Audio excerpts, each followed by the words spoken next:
Mount Washington, The Journey to the Windy Summit. Chapter 1, Invitation from the Mountain Top. Anna Wilson, a young meteorologist, receives an unexpected call one cold winter morning.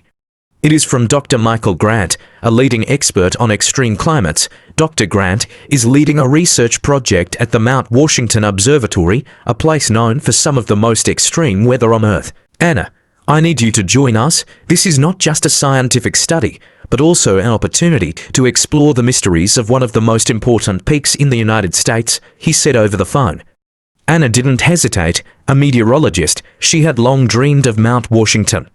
At 6,288 feet 1,917 meters, the peak isn't the tallest, but it's known for its strong winds and extreme weather, recording a record wind speed of 231 miles per hour 370 kilometers per hour in 1934. She packed her things, a thick coat, research tools, and her favorite diary. She knew that this trip would be more than just a journey of weather discovery, but also a confrontation with herself. Chapter 2, Journey to the Mountain. Anna sets out from Boston, driving through the winding roads of the White Mountains.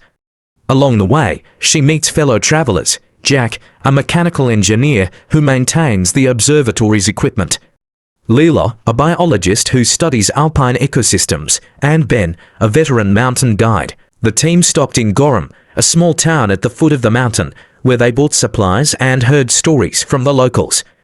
I've been up Mount Washington a few times, but never in a snowstorm, Ben said. Be prepared, it's unlike anything you've ever been to. They continued driving down Mount Washington Auto Road, one of the steepest and most dangerous roads in America. Every turn brought majestic scenery, snow-capped forests, steep cliffs, and hazy blue-grey skies. Chapter 3, Mountaintop Observatory. When you reach the top of the mountain, the observatory comes into view, perched precariously on a rocky outcrop. The entire area is covered in a thick layer of ice.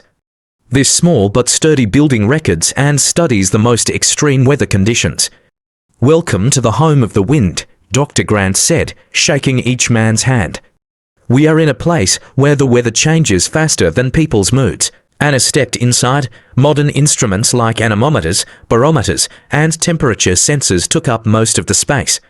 Meanwhile, a wall was covered with photographs and charts documenting the mountain's weather history. What shall we do first? Anna asked. Watching an approaching storm, Dr. Grant replied. It's forecast to make landfall tonight. This is our opportunity to collect valuable data. Chapter 4, The storm is coming. Around 6 p.m., the sky suddenly turned a deep grey, and the wind began to howl. Anna sat in front of the anemometer, watching the readings rise rapidly. Wind speeds passed 100 miles per hour, then hit 150 miles per hour. This storm is amazing, she exclaimed. Outside, snow swirled in the air, turning the landscape a blanket of white. Ben, who had climbed in many harsh conditions, was amazed. If we go out for just a few minutes without protective gear, we freeze, he said. Still, the team ventured out to test the sensors. Jack and Ben donned frostbite suits and headed out into the thick snow. When they returned, their faces were red from the cold, but all the data was safe. This is a big storm, said Jack. I've never seen anything like it. Chapter 5, The Mysteries of the Mountain Top. After the storm, the team had time to rest and discuss their findings. Leela, the biologist, shared about the tiny creatures that survive high in the mountains, such as mosses and lichens and some special insects. How do they survive in these conditions? Anna asked. They adapt, Leela replied. Like us, they find ways to survive in harsh environments. Meanwhile, Dr. Grant tells the strange history of Mount Washington. He says that the Abenaki Indians once considered the mountain to be a place of spirits. Even today, many people still feel a mysterious presence on the mountaintop. Some visitors swear they hear the wind whispering, he said. But I think the wind here is just the wind, and those stories are products of the imagination. Chapter 6, The Dangerous Mountain Climb.